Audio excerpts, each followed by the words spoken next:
Listening to inner music.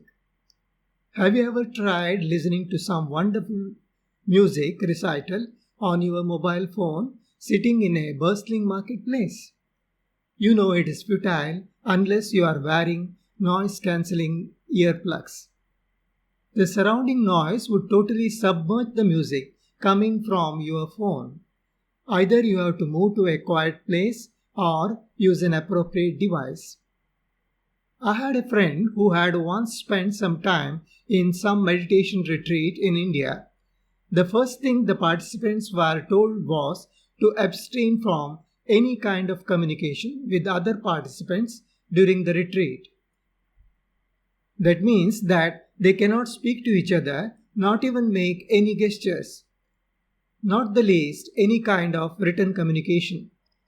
And those were good old days when no mobile phones were around, not even internet.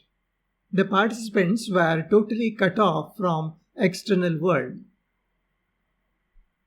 When my friend returned from that retreat, he was totally a changed man. He told me that it was such a wonderful experience. He felt that he was just oozing with bliss, and that bliss, he said, was not from whatever meditation that they practiced in that place. He had done similar meditative practices earlier also, but he felt that the total silence was what contributed to that bliss. I just smiled at his conclusion. Not that I disbelieved him, but I knew that silence has such potential. I have spent hours and even days totally cut off from the world, not just physically but even mentally, no communication of any sort.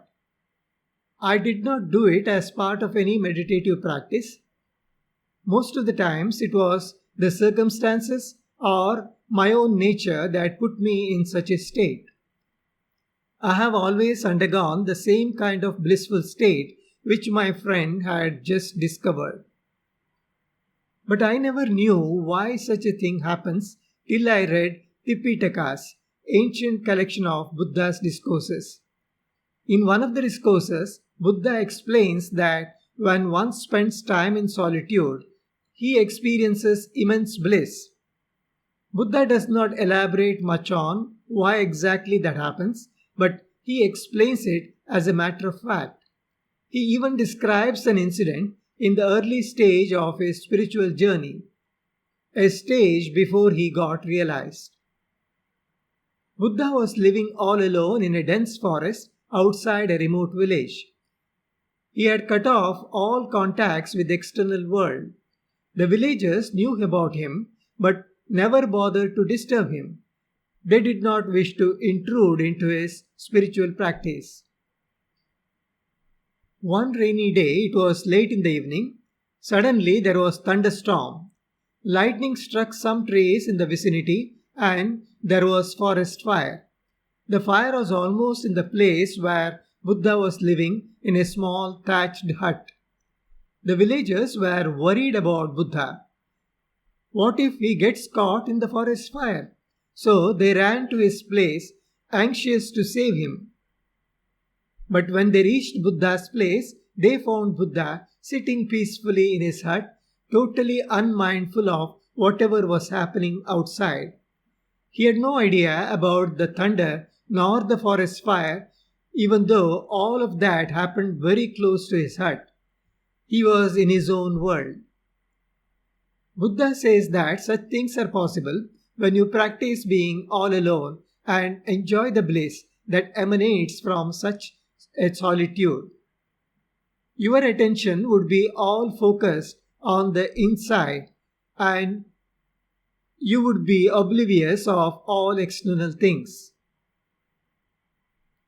The great proponent of yoga, namely Patanjali, also talks about such bliss that one goes through in the initial phases of one's meditative practice. He talks about 4 stages of gradual withdrawal before someone slips into a totally absorbed state. In all those 4 stages, Patanjali says that one experiences immense bliss. Beyond those 4 stages, There still is bliss, but it is of a different kind and emanating from a different source. That bliss is not experienced by the brain. So, there would be no awareness of that, or it is asamprajnata, as Patanjali calls it. That state can only be inferred by side effects it leaves behind on the mind. But the initial blissful stages are experienced by the brain. But unlike the happiness that we experience by indulging in physical or mental pleasures, this bliss has no corresponding external or internal object. It is a bliss that erupts from nowhere. It is like the music when one plays a stringless guitar. I know it sounds absurd, but it does really happen, and even Buddha vouches for it. I have explained these things in more detail in many of my yoga books, such as Psychology Behind Yoga, or How and Why of Yoga and Meditation, or even the most recent, The Ultimate Book on Yoga. I have tried to give neuroscience based explanation for such an experience in these books. Why does such a thing happen? For many of us, pleasure means indulging in some physical activity or mental activity. Any such activity involves lot of corresponding neural activity in the brain. These activities produce stress which are masked by the pleasure sensations produced in the reward centers. So, we undergo stress in anticipation of pleasure. Minimization of neural activities also produces pleasant feelings due to lack of this stress. You feel blissful for lack of stress. This is the bliss that we often fail to notice when we are totally submerged in stressful mental activity. When you are totally cut off from the world, most of the mental activity dies down to almost quietude. I call this as listening to inner music. This music is always there, but it often gets submerged in the noise that is generated due to the mental activity erupted by our worldly interactions. It is like the marketplace noise that drowns the wonderful music that is being played on your mobile phone that I talked about in the beginning. If you can avoid that noise, you need to do no more effort to listen to the inner music. It just manifests itself.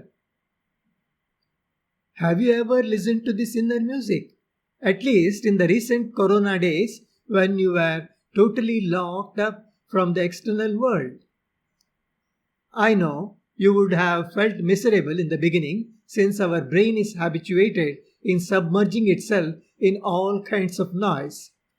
But when you come out of that initial phase and cut yourself out, not just physically, but even mentally, from the external world, I'm sure you would have heard that inner music. If you have missed it, try it once in a while. But make sure that you are cut off, both physically as well as mentally. No phones, no internet, no TV, not even daydreaming. That is when the inner music starts making itself felt. It is difficult but not impossible. Once you have a taste of it, you find it worth. That is just a trailer for the real music which awaits further down the line if only you continue in your journey.